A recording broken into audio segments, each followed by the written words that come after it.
ಶ್ರೀಗುರುಭ್ಯೋ ನಮಃ. ಹರಿ ಓಂ. ಕಾಂತಾಯ ಕಲ್ಯಾಣಗುಣೀಕಧಾಮ್ನೆ ನವದ್ಯುನಾಥ ಪ್ರತಿಮಪ್ರಭಾಯ ನಾರಾಯಣಾಯ ಕಿಲಕಾರಣಾಯ ಶ್ರೀಪ್ರಾಣನಾಥಾಯ ನಮಸ್ಕರೋಮಿ.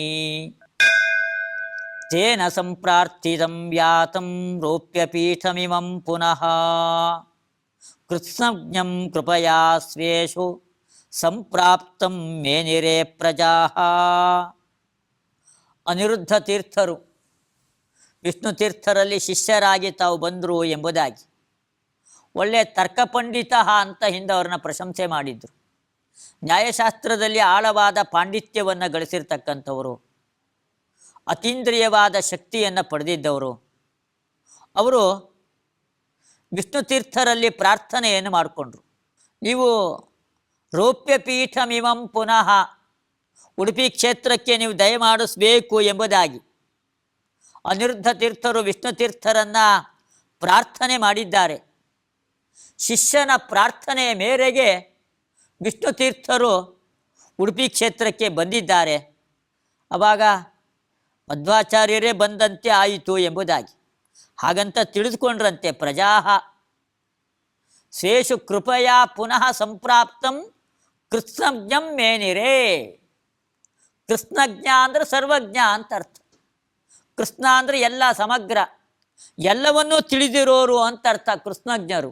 ಯಾರು ಎಲ್ಲವನ್ನೂ ತಿಳಿದವರು ಅಂದರೆ ಆನಂದ ತೀರ್ಥರು, ಮಧ್ವಾಚಾರ್ಯರು. ಅವರೇ ಸರ್ವಜ್ಞರು.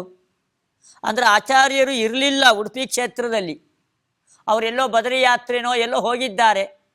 ಆ ಸಂದರ್ಭದಲ್ಲಿ ಅನಿರುದ್ಧ ತೀರ್ಥರ ಪ್ರಾರ್ಥನೆಯ ಮೇರೆಗೆ ವಿಷ್ಣು ತೀರ್ಥರು ಉಡುಪಿಗೆ ಬಂದಿದ್ದಾರೆ. ವಿಷ್ಣು ತೀರ್ಥರ ತಪಸ್ಸು ಆಗಿನ ಕಾಲದಲ್ಲಿ ಎಲ್ಲ ಪ್ರಸಿದ್ಧವಾಗಿ ಹೋಗಿತ್ತು.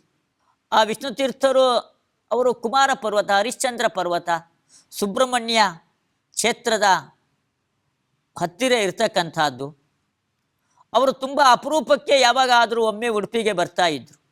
ಆ ವಿಷ್ಣು ತೀರ್ಥರಿಗೆ ಬಹಳ ಸಾಮ್ಯ, ಆಚಾರ್ಯರ ಸಾಮ್ಯ, ಯಾಕೆ ಅಣ್ಣ ತಮ್ಮ ಅಲ್ಲ, ಅದರ ಬಹಳ ಸಾಮ್ಯ ಇತ್ತು. ಅದರಿಂದಾಗಿ ಆಚಾರ್ಯರು ವಿಷ್ಣು ಇವಾಗ ಬಂದಿರೋದು ವಿಷ್ಣು ತೀರ್ಥರು, ಜನ ಎಲ್ಲ ಮಾತ್ರ ಮಧ್ವಾಚಾರ್ಯರು ಬಂದರು ಅಂತ ತಿಳಿದುಕೊಂಡ್ರಂತೆ. ಯಾಕೆ ಬಹಳ ಸಾಮ್ಯ ಇದ್ದಾಗ ನಾವಿವತ್ತು ಲೋಕದಲ್ಲಿ ಅಣ್ಣ ಬಂದಾಗೋ ತಮ್ಮ ಬಂದಿದ್ದಾನೆ ಅಂತ ಭ್ರಾಂತರಾಗೋದುಂಟು. ಹಾಗೆ ಆಚಾರ್ಯರು ಬಂದಿದ್ದಲ್ಲ, ವಿಷ್ಣು ತೀರ್ಥರು ಬಂದಿರೋದು. ಆದರೆ ಜನ ಮಾತ್ರ ಮಧ್ವಾಚಾರ್ಯರೇ ಬಂದಿದ್ದಾರೆ ಅಂತ ತಿಳಿದುಕೊಂಡ್ರಂತೆ. ಕೃಷ್ಣಜ್ಞಂ ಕೃಪಯಾ ಸ್ವೇಷು, ಅಯ್ಯೋ ನಮ್ಮ ಮೇಲೆ ಎಂಥ ಕಾರುಣ್ಯದಿಂದ ಅನುಗ್ರಹವನ್ನು ಮಾಡಲಿಕ್ಕೆ ಬಂದಿದ್ದಾರೆ ಅಂತ ಜನ ಎಲ್ಲ ಹೀಗೆ ಭಾವಿಸಿಕೊಂಡ್ರು. ಹೀಗೆ ಇಬ್ಬರಲ್ಲೂ ಕೂಡ ಬಹಳ ಸಾಮ್ಯ ಇತ್ತು ಎಂಬುದಾಗಿ. ಬಹಳ ಸಾಮ್ಯ ಅಂತೇಳಿದರೆ ಕೇವಲ ದೈಹಿಕವಾದ ಸಾಮ್ಯ ಅಲ್ಲ, ಕಿವಿ, ಕಾಲು, ಕಣ್ಣು, ಕಿವಿ, ಕೈ, ಮೂಗು, ಅದರಲ್ಲಿ ಸಾಮ್ಯ. ಅದರ ಜೊತೆಗೆ ಆ ತಪಸ್ಸಿನಲ್ಲೂ ಸಾಮ್ಯ. ಯಾಕೆಂದರೆ ಸಾಧಕೋತ್ತಮರಾಗಿರ್ತಕ್ಕಂಥವ್ರು ಮಧ್ವಾಚಾರ್ಯರು, ಅವರ ಮಾರ್ಗದಲ್ಲಿಯೇ ಸಾಗಿ ಬಂದಿರತಕ್ಕಂಥವ್ರು ವಿಷ್ಣು ತೀರ್ಥರು. ಆದರೆ ಇವರಲ್ಲೂ ಕೂಡ ಆ ಸಾಮರ್ಥ್ಯ, ತಪಸ್ಸು, ಆಚಾರ್ಯರಲ್ಲಿ ಯಾವ ರೀತಿ ತಪಸ್ಸಿತ್ತೋ ಆ ತಪಸ್ಸು ಇವರಲ್ಲೂ ಕೂಡ ಇದೆ. ಅಲ್ಪ ಸ್ವಲ್ಪ ವ್ಯತ್ಯಾಸ ಇದೆ, ಆದರೆ ತಪಸ್ಸು ಕೂಡ ಇವರಲ್ಲಿ ಇದೆ. ಆ ತಪಸ್ಸಿನಿಂದಾಗಿ ಒಳ್ಳೆ ತೇಜಸ್ಸನ್ನು ಹೊಂದಿರತಕ್ಕಂಥವ್ರು ವಿಷ್ಣು ತೀರ್ಥರು. ಆಚಾರ್ಯರ ಮುಖದಲ್ಲೂ ತೇಜಸ್ಸು, ವಿಷ್ಣು ತೀರ್ಥರ ಮುಖದಲ್ಲೂ ಕೂಡ ತೇಜಸ್ಸು. ಇಬ್ಬರಲ್ಲೂ ಕೂಡ ಅಧ್ಯಾತ್ಮ ವಿದ್ಯೆ ಕರಗತವಾಗಿದೆ. ಅದರಿಂದಾಗಿ ಹೀಗೆಲ್ಲ ಅನೇಕ ಸಾಮ್ಯಗಳು. ಅದನ್ನು ಆಚಾರ್ಯರೇ ಬಂದರು ಎಂಬುದಾಗಿ ಜನ ಭಾವಿಸಿಕೊಂಡ್ರು ಅವರನ್ನು ನೋಡಿ. ಕವೀಂದ್ರ ತಿಲಕೋ ವಿದ್ವಚ್ಛೇಖರಸ್ತಾಪಸಾಗ್ರಣೀ ಮಧ್ವಕೇಲಿ ಶುಕೋಸ್ಯಾಭೂತ್ ಶಿಷ್ಯೋ ವ್ಯಾಸಪದಾಶ್ರಯ. ವಿಷ್ಣು ತೀರ್ಥರಿಗೆ ಅನಿರುದ್ಧ ತೀರ್ಥರು ಅಂತ ಒಬ್ಬ ಶಿಷ್ಯರು ಅಂತ ಆವಾಗಲೇ ಹೇಳಿದರು. ಅವರ ಶಿಷ್ಯ ವಾತ್ಸಲ್ಯವನ್ನು ಹೇಳಿದರು. ಅನಿರುದ್ಧ ತೀರ್ಥರು ಪ್ರಾರ್ಥನೆ ಮಾಡಿಕೊಂಡಾಗ ವಿಷ್ಣು ತೀರ್ಥರು ಅವರು ಉಡುಪಿ ಕ್ಷೇತ್ರಕ್ಕೆ ಬಂದಿದ್ದರು ಎಂಬುದಾಗಿ. ಅಂಥ ಶಿಷ್ಯ ವಾತ್ಸಲ್ಯ ವಿಷ್ಣು ತೀರ್ಥರಿಗೆ. ಆ ವಿಷ್ಣು ತೀರ್ಥರಿಗೆ ಮತ್ತೊಬ್ಬ ಶಿಷ್ಯರು, ಅವರ ಹೆಸರು ವ್ಯಾಸಪದಾಶ್ರಯ ಅಂತ ಹೇಳ್ತಾರೆ. ವ್ಯಾಸ ಎಂಬ ಹೆಸರಿಗೆ ಆಶ್ರಯರಾದವರು. ಅಥವಾ ವೇದವ್ಯಾಸ ದೇವರ ಪಾದವನ್ನೇ ಆಶ್ರಯಿಸಿರ್ತಕ್ಕಂಥವ್ರು. ಅವರನ್ನು ಬಾದರಾಯಣ ತೀರ್ಥರು ಅಂತ ಕರೀತಾರಂತೆ. ಬಾದರಾಯಣ ತೀರ್ಥರು ಎಂಬುದಾಗಿ. ಅವರು ಎಂಥವರಪ್ಪ? ಅವರ ಪರಿಚಯವನ್ನು ಮಾಡಿಕೊಡ್ತಾರೆ. ಬಾದರಾಯಣ ತೀರ್ಥರ ಪರಿಚಯವನ್ನು ಕವೀಂದ್ರ ತಿಲಕ ವಿದ್ವಚ್ಛೇಖರ ತಾಪಸಾಗ್ರಣೀ ಮಧ್ವಕೇಲಿ ಶುಕ. ಎಷ್ಟು ವಿಶೇಷಣಗಳನ್ನು ಕೊಡ್ತಾರೆ ಅವರಿಗೆ. ಕವೀಂದ್ರ ತಿಲಕ, ಯಾರ್ಯಾರು ಕವಿ ಶ್ರೇಷ್ಠರುಗಳು ಅಂತ ಇದ್ದಾರೆ ಅವ್ರಿಗೆಲ್ಲರಿಗೂ ಕೂಡ ತಿಲಕಪ್ರಾಯರಾಗಿರ್ತಕ್ಕಂಥವರು ಈ ಬಾದರಾಯಣ ತೀರ್ಥರು. ಕಾವ್ಯದಲ್ಲಿ ಮಾತ್ರ ಅವರ ಶಕ್ತಿ ಅಲ್ಲ, ವಿದ್ವಚ್ಛೇಖರ, ಬೇಕಾದಷ್ಟು ಶಾಸ್ತ್ರದಲ್ಲೂ ಕೂಡ ಪಾಂಡಿತ್ಯವನ್ನು ವಿದ್ವತ್ತನ್ನು ಸಂಪಾದನೆ ಮಾಡಿದ್ರು. ವಿದ್ವಾಂಸರುಗಳಲ್ಲೆಲ್ಲ ಅತ್ಯಂತ ಶ್ರೇಷ್ಠರಾದವರು ಶೇಖರ. ತಾಪಸಾಗ್ರಣೀಹಿ, ಇವರು ಕೂಡ ತಪಸ್ಸನ್ನು ಅನುಷ್ಠಾನ ಮಾಡಿದವರು. ಆ ತಪಸ್ವಿಗಳಲ್ಲೆಲ್ಲ ಅಗ್ರಗಣ್ಯರಾಗಿದ್ದರಂತೆ. ತಾಪಸಾಗ್ರಣೀಹಿ ಅಂತ ಅವರನ್ನು ಹೊಗಳ್ತಾರೆ. ಮಧ್ವಕೇಲಿ ಶುಕ, ಆಚಾರ್ಯರಿಗೆ ಅತ್ಯಂತ ಪ್ರೀತಿ ಪಾತ್ರರಾದವರು. ಬಾದರಾಯಣ ತೀರ್ಥರನ ಆಚಾರ್ಯರು ಬಹಳ ಅಭಿಮಾನದಿಂದ ವಿಶ್ವಾಸದಿಂದ ಕಾಣ್ತಾ ಇದ್ರಂತೆ. ಯಾಕೆ? ವಿದ್ವಚ್ಛೇಖರ ತಾಪಸಾಗ್ರಣೀಹಿ. ಆದರೆ ಇವರ ಬಗ್ಗೆ ಅಭಿಮಾನ ವಿಶ್ವಾಸ ಇಲ್ಲದೆ ಇರುತ್ತಾ? ಈ ಗುಣಗಳನ್ನೆಲ್ಲ ಹೊಂದಿರೋದ್ರಿಂದ ಮಧ್ವಾಚಾರ್ಯರಿಗೆ ಅವ್ರ ಬಗ್ಗೆ ಭಾರಿ ಅಭಿಮಾನ. ಅದನ್ನು ನೋಡ್ರಿ ಎಷ್ಟು ಚೆನ್ನಾಗಿ ಹೇಳ್ತಾರೆ ಪಂಡಿತಾಚಾರ್ಯರು. ಮಧ್ವಕೇಲಿ ಶುಕ ಅಂತ ಹೇಳ್ತಾರೆ. ಕೇಲಿ ಶುಕ, ಕೇಲಿ ಅಂದರೆ ಆಟ, ಕೇಲಿ ಶುಕ ಆಟದ ಗಿಣಿ. ಆಟದ ಗಿಣಿಯಂತೆ ಇವರಿದ್ರಂತೆ. ಏನದ ಆಟದ ಗಿಣಿಯಂತೆ ಇರೋದು ಅಂತ ಹೇಳಿದರೆ, ಆ ಗಿಣಿ ಜೊತೆಗೆ ಮಕ್ಕಳು ಆಟ ಆಡ್ತಾ ಇರ್ತಾರೆ. ಆ ಗಿಣಿಯನ್ನು ತುಂಬ ಪ್ರೀತಿಯಿಂದ ಕಾಣ್ತಾರೆ. ಆ ಗಿಣಿ ತುಂಬ ಮಧುರವಾಗಿ ತುಂಬ ಇಂಪಾಗಿ ಅದು ಹಾಡತ್ತೆ. ನಾವು ಹೇಳ್ಕೊಟ್ಟಿದ್ದನ್ನೆಲ್ಲ ಪಟ ಪಟ ಪಟ ಹಾಗೆ ಅದು ಹೇಳುತ್ತೆ. ಅದಕ್ಕೊಂದು ದೊಡ್ಡ ಶಕ್ತಿ ಇದೆ, ಅನುಕರಣ ಶಕ್ತಿ. ನಾವೇನು ಮಾತಾಡ್ತೀವೋ ಅದನ್ನು ಅನುಸರಿಸಿ ಹೇಳ್ತಕ್ಕಂಥ ಶಕ್ತಿ ಗಿಣಿಗೆ ಇದೆ. ಹಾಗೆ ಇವರೂ ಕೂಡ ಬಾದರಾಯಣ ತೀರ್ಥರು ಅದೇ ರೀತಿ ಶಾಸ್ತ್ರಗಳ ಅನುವಾದವನ್ನು ಅದೇ ರೀತಿ ಮಾಡ್ತಾ ಇದ್ರಂತೆ. ಮಧ್ವಾಚಾರ್ಯರು ಹೇಗೆ ಹೇಳ್ತಾ ಇದ್ರೋ ಹಾಗೆ ಹೇಳ್ತಾ ಇದ್ರಂತೆ. ಆದ್ದರಿಂದ ಮಧ್ವಕೇಲಿ ಶುಕ, ಆ ಮಧ್ವಾಚಾರ್ಯರಿಗೆ ಆಟದ ಗಿಣಿಯಂತೆ ಅವರು ಇದ್ದರು. ಹಿಂದಾಗಲೇ ಬಂದಿದೆ, ಆಚಾರ್ಯರಿಗೆ ಅನೇಕ ವಿಧರಾಗಿರ್ತಕ್ಕಂತಹ ಶಿಷ್ಯಂದ್ರಗಳಿದ್ದರು, ಗೃಹಸ್ಥರುಗಳಿದ್ದರು, ಸನ್ಯಾಸಿಗಳಿದ್ದರು ಎಂಬುದಾಗಿ. ಹಾಗೆ ಇವರು ಕೂಡ ಸನ್ಯಾಸಿಗಳಾಗಿರ್ತಕ್ಕಂತಹ ಶಿಷ್ಯರು ಬಾದರಾಯಣ ತೀರ್ಥರು. ಅವರ ಜೊತೆಗೆ ಸರಸ ಸಂಭಾಷಣೆಯನ್ನು ಮಧ್ವಾಚಾರ್ಯರು ಯಾವಾಗಲೂ ಕೂಡ ಮಾಡ್ತಾ ಇದ್ರಂತೆ. ಆವಾಗಲೇ ಹೇಳಬೇಕಾದ್ರೆ ಕವೀಂದ್ರ ತಿಲಕ ಅಂತ ಅವರನ್ನು ಹೇಳಿದ್ರಲ್ಲ, ಅವ್ರಿಗೆ ಅಂಥ ಒಂದು ಕಾವ್ಯ ರಚನಾ ಶಕ್ತಿ ಅವರಿಗೆ ಕರಗತವಾಗಿತ್ತು. ಆದ್ದರಿಂದಾಗಿ ಯಾವ ರೀತಿ ಶ್ಲೋಕಗಳನ್ನು, ಯಾವ ಅಲಂಕಾರ, ರಸ, ಧ್ವನಿ ಎಲ್ಲದನ್ನೂ ಸೇರಿಸಿ ಕಾವ್ಯ ರಚನೆಯನ್ನು ಅವರು ಮಾಡ್ತಾ ಇದ್ರು.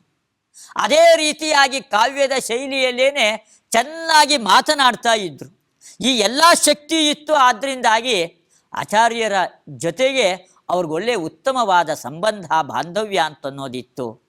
ಅಂತಹ ಬಾದರಾಯಣ ತೀರ್ಥರು ವಿಷ್ಣು ತೀರ್ಥರಿಗೆ ಶಿಷ್ಯರಾಗಿದ್ದರು. ಅಸೌ ದಾಸ್ಯಂ ಧ್ರುವಂ ಯಾತಂ ಮಹಾಂತಂ ಮಹತಾಮಪಿ ವ್ಯಧಾದನುಗ್ರಹಂ ಕುರ್ವನ್ ಸಾಮರ್ಥ್ಯೈ ಕೌತುಕಂ ನೃಣಾಂ. ವಿಷ್ಣು ತೀರ್ಥರು ಮಹಾ ತಪಸ್ವಿಗಳು ಅಂತೆಲ್ಲ ಓದ್ತಾ ಬಂದ್ವಿ. ಅವರು ತಮ್ಮ ತಪಶಕ್ತಿಯಿಂದ ಅವರು ನೃಣಾಂ ಕೌತುಕಂ, ಅತಿಮಾನುಷ ಶಕ್ತಿಯನ್ನು ಪ್ರದರ್ಶನ ಮಾಡ್ತಾ ಇದ್ರಂತೆ. ಮನುಷ್ಯರಿಗೆ ಸಾಧ್ಯವಾಗದೇ ಇರತಕ್ಕಂಥದ್ದು ಅತಿಮಾನುಷ ಶಕ್ತಿ ಅದು ವಿಷ್ಣು ತೀರ್ಥರಲ್ಲಿತ್ತು. ಯಾಕೆಂದರೆ ಅವರ ತಪಸ್ಸು ಅಂಥ ತಪಸ್ಸನ್ನು ಮಾಡಿದ್ರು. ಆ ತಪಸ್ಸಿನಿಂದಾಗಿ ಅತಿಮಾನುಷ ಶಕ್ತಿಯನ್ನು ಸಂಪಾದನೆ ಮಾಡಿದ್ರು. ಎಲ್ಲ ಜನರಿಗೂ ಕೂಡ ಕೌತುಕಂ, ಅವರನ್ನು ನೋಡಿದರೂ ಕುತೂಹಲ ಕೆರಳುತ್ತಿತ್ತಂತೆ. ಅವರ ವ್ಯಾಪಾರ, ಅವರ ಕ್ರಿಯೆಗಳು ಅಂಥದ್ದು ಆಶ್ಚರ್ಯವನ್ನು ಉಂಟು ಮಾಡ್ತಕ್ಕಂಥ ವ್ಯಾಪಾರವನ್ನು ವಿಷ್ಣು ತೀರ್ಥರು ಮಾಡ್ತಾ ಇದ್ದರು. ಅಂತಹ ವಿಷ್ಣು ತೀರ್ಥರು ಮಹಾಂತಂ ಮಹತಾಮಪಿ ಮಹಾಂತಂ ವ್ಯಧಾತ್, ಅಂತ ಹೇಳ್ತಾರೆ. ಆ ಮಹಾನುಭಾವರು ಅವರ ಶಿಷ್ಯತ್ವವನ್ನು ಹೊಂದಿರತಕ್ಕಂಥವರು ಬಾದರಾಯಣ ತೀರ್ಥರು. ಅವ್ರಿಗೆಲ್ಲರಿಗೂ ಕೂಡ ಒಳ್ಳೆಯ ಅನುಗ್ರಹ ಮಾಡಿದರಂತೆ. ಎಂಥ ಅನುಗ್ರಹ ಅಂತ ಹೇಳಿದರೆ, ದ್ರೋಣಾಚಾರ್ಯರು ಅವತ್ತು ಅರ್ಜುನನನ್ನು ಧನುರ್ಧಾರಿಗಳಲ್ಲೇ ಅತ್ಯಂತ ಶ್ರೇಷ್ಠನನ್ನಾಗಿ ಮಾಡ್ತೀನಿ ಅಂತ ಪ್ರತಿಜ್ಞೆ ಮಾಡಿದ್ರು. ಅದೇ ರೀತಿಯಾಗಿ ಅರ್ಜುನ ಭಾರಿ ದೊಡ್ಡ ಧನುರ್ಧಾರಿ ಆಗಿದ್ದ. ಅದರ ದೃಷ್ಟಾಂತ ಇವಾಗ. ಅದೇ ರೀತಿ ಅರ್ಜುನನಂತೆ ವಿಷ್ಣು ತೀರ್ಥರು ಕೂಡ ಈ ಬಾದರಾಯಣ ತೀರ್ಥರನ್ನು ಅತ್ಯಂತ ಶ್ರೇಷ್ಠ ವಿದ್ವಾಂಸರನ್ನಾಗಿ ಮಾಡಿದರು. ದ್ರೋಣಾಚಾರ್ಯರು ಅರ್ಜುನನನ್ನು ಮಾಡಿದಂತೆ ವಿಷ್ಣು ತೀರ್ಥರು ಕೂಡ ಬಾದರಾಯಣ ತೀರ್ಥರನ್ನು ಶ್ರೇಷ್ಠರಲ್ಲಿಯೇ ಅತ್ಯಂತ ಶ್ರೇಷ್ಠರನ್ನಾಗಿ, ಮಹತಾಮಪಿ ಮಹಾಂತಮ್ ಅಂತ ಹೇಳ್ತಾರೆ. ಯಾರ್ಯಾರು ಮಹಾತ್ಮರುಗಳು ಅಂತ ಇದ್ದಾರೆ ಅವರಲ್ಲೆಲ್ಲ ಅತ್ಯಂತ ಮಹಾತ್ಮರು, ಅತ್ಯಂತ ಉತ್ತಮ ಮಹಾತ್ಮರನ್ನಾಗಿ ಬಾದರಾಯಣ ತೀರ್ಥರನ್ನು ವಿಷ್ಣು ತೀರ್ಥರು ಮಾಡಿದರು. ಅದು ವಿಷ್ಣು ತೀರ್ಥರ ಸಾಮರ್ಥ್ಯವನ್ನು ತಿಳಿಸಿಕೊಡತ್ತೆ. ಇಂಥ ಒಂದು ವಿದ್ಯೆ ತಪಸ್ಸು ಎಲ್ಲವನ್ನೂ ಧಾರೆ ಎರೆದು ಬಾದರಾಯಣ ತೀರ್ಥರಿಗೆ ಕೊಡಬೇಕಾದ್ರೆ ಹಾಗಾದ್ರೆ ವಿಷ್ಣು ತೀರ್ಥರಲ್ಲಿ ಎಂಥ ತಪಸ್ಸಿತ್ತು, ಎಂಥ ವಿದ್ಯೆ ಇತ್ತು, ಅದನ್ನು ನಾವಲ್ಲಿ ತಿಳ್ಕೊಳ್ಬೇಕಾದ್ದು. ಅಲ್ಲಿ ಧ್ವನಿ ಆ ಶ್ಲೋಕಕ್ಕೆ ಆರೋಹ ದುರಾರೋಹಂ ಸಪರೈ ಪ್ರೀತಿ ಕೃತ್ಥರೇಹೇ ಮಹಾಂತಂ ಮಹಿಮಾನಂಚ ಮಹೀದ್ರಂಚ ಗುಹಪ್ರಿಯಂ. ವಿಷ್ಣು ತೀರ್ಥರು ಭಗವಂತನಿಗೆ ಅತ್ಯಂತ ಪ್ರೀತಿ ಪಾತ್ರರಾದವರು.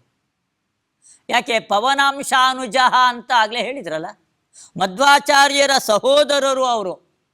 ಪೂರ್ವಾಶ್ರಮದಲ್ಲೂ ಸಹೋದರರು, ಈ ಆಶ್ರಮದಲ್ಲೂ ಕೂಡ ಪವನಾಂಶಾನುಜಃ. ಅವರಿಂದ ಶಾಸ್ತ್ರ ಪಾಠವನ್ನು ಕೇಳಿ ಅವರ ಶಿಷ್ಯರಾಗಿ ಅವರ ಮಾರ್ಗದಲ್ಲೇ ಸಾಕ್ತಾ ಇರತಕ್ಕಂಥವ್ರು. ಆಚಾರ್ಯರು ಭಗವಂತನ ಅನುಗ್ರಹಕ್ಕೆ ಪಾತ್ರರಾದವರು. ಯಾರು ಅವರ ಮಾರ್ಗದಲ್ಲಿ ಸಾಕ್ತಾರೆ, ಆಚಾರ್ಯರು ತೋರಿಸಿಕೊಟ್ಟಿರ್ತಕ್ಕಂತಹ ಮಾರ್ಗದಲ್ಲಿ ಯಾರ್ಯಾರು ಸಾಕ್ತಾರೆ ಅವರೆಲ್ಲರೂ ಭಗವಂತನಿಗೆ ಪ್ರೀತಿ ಪಾತ್ರರಾಗ್ತಾರೆ ಅನ್ನೋದು ಈ ಶ್ಲೋಕದಿಂದ ಅದು ವ್ಯಂಗ್ಯವಾಗತ್ತೆ ಅರ್ಥ. ಯಾಕೆಂದರೆ ವಿಷ್ಣು ತೀರ್ಥರು ಭಗವಂತನ ಪ್ರೀತಿಗೆ, ಭಗವಂತನ ಸಂತೋಷಕ್ಕೆ ಪಾತ್ರರಾಗಿದ್ದರು ಅಂತ ಹೇಳ್ತಾ ಇದ್ದಾರೆ. ವಿಷ್ಣು ತೀರ್ಥರು ಯಾಕೆ ಭಗವಂತನ ಸಂತೋಷಕ್ಕೆ ಪ್ರೀತಿಗೆ ಪಾತ್ರರಾಗಿದ್ದರು? ಅವರು ಹರಿಶ್ಚಂದ್ರ ಪರ್ವತಕ್ಕೆ ಹೋಗಿ ತಪಸ್ ಮಾಡಿದರು. ತುಂಬ ಕಠಿಣವಾಗಿ ಭಗವಂತನ ಉಪಾಸನೆಯನ್ನು ಅಸಂಪ್ರಜ್ಞಾತ ಸಮಾಧಿಯಲ್ಲಿ ಮಾಡಿದರು. ಅದಕ್ಕಿಂತಲೂ ಕೂಡ ಆಚಾರ್ಯರು ತೋರಿಸಿಕೊಟ್ಟಿರ್ತಕ್ಕಂತಹ ಈ ಮಾರ್ಗ, ಆ ಮಾರ್ಗದಲ್ಲಿ ಸಾಗಿದ್ರಿಂದಾಗಿ ವಿಷ್ಣು ತೀರ್ಥರು ಭಗವಂತನ ಅನುಗ್ರಹಕ್ಕೆ ಅವರು ಪಾತ್ರರಾಗಿದ್ದರು. ಅವರು ಸಖ್ಯ ಪರ್ವತ, ಸಖ್ಯಾದ್ರಿ ಅಂತ ಹೇಳ್ತಾರೆ. ಸುಬ್ರಹ್ಮಣ್ಯ ದೇವತೆಗೆ ತುಂಬ ಇಷ್ಟವಾಗಿರ್ತಕ್ಕಂತಹ ಪರ್ವತ. ಆ ಸಖ್ಯಾದ್ರಿಯ ಒಂದು ಭಾಗವಾದದ್ದು ಕುಮಾರ ಪರ್ವತ. ಆ ಕುಮಾರ ಪರ್ವತವನ್ನು ಹತ್ತಿಕೊಂಡು ಹೋದ್ರಂತೆ ವಿಷ್ಣು ತೀರ್ಥರು. ಪರೈಹಿ ದುರಾರೋಹಂ ಅಂತ ಹೇಳ್ತಾರೆ. ಯಾರಿಗೂ ಕೂಡ ಆ ಪರ್ವತವನ್ನು ಹತ್ತಿಕೊಂಡು ಹೋಗಲಿಕ್ಕೆ ಸಾಧ್ಯ ಇಲ್ಲ. ಅಂಥ ದೊಡ್ಡ ಪರ್ವತ, ಯಾರಿಗೂ ಕೂಡ ಸಾಧ್ಯವಾಗದೇ ಇರತಕ್ಕಂತಹ ಆ ಪರ್ವತದ ಶಿಖರವನ್ನು ಹತ್ತುಕೊಂಡು ಅವರು ಹೋಗಿದ್ದಾರೆ. ಹರಿಶ್ಚಂದ್ರ ಪರ್ವತದಲ್ಲಿ ಅವರು ತಪಸ್ಸನ್ನು ಮಾಡಿದರು. ಅದೇ ರೀತಿಯಾಗಿ ಇವಾಗ ಆ ಕುಮಾರ ಪರ್ವತವನ್ನು ಹತ್ತುಕೊಂಡು ಅಲ್ಲಿಗೆ ಹೋಗಿದ್ದಾರೆ. ಅಲ್ಲೂ ಕೂಡ ಭಗವಂತನನ್ನು ಉದ್ದೇಶಿಸಿಕೊಂಡು ಕಠಿಣವಾದ ತಪಸ್ಸು ಅವರ ಉದ್ದೇಶ.